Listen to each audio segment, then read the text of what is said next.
Welcome to Luca is a Billionaire, where the only thing I invest in is your answers. In this video, I will explain how to change your Nissan Sentra's oil. First, gather your essential tools, including a wrench, an oil filter wrench, and a drain pan. Next, ensure you have the correct type and approximately 5 quarts of new engine oil. Finally, park your Nissan Sentra on a level surface, ensuring it is stable, and engage the parking brake for safety. This preparation is crucial for a smooth process. Now, let's drain the old oil.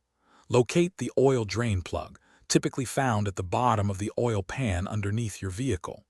Place your drain pan directly below the drain plug to catch the used oil. Carefully remove the drain plug, allowing all the old engine oil to flow completely into the pan. This step usually takes about 10 to 15 minutes to ensure a thorough drain.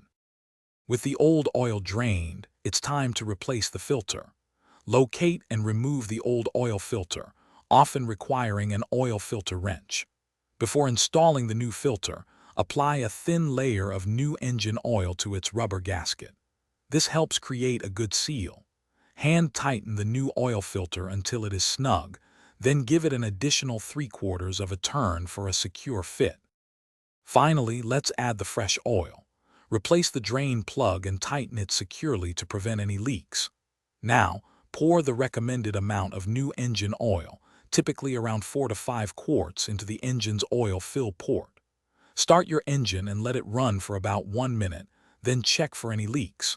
Turn off the engine, wait a few minutes, and verify the oil level using the dipstick.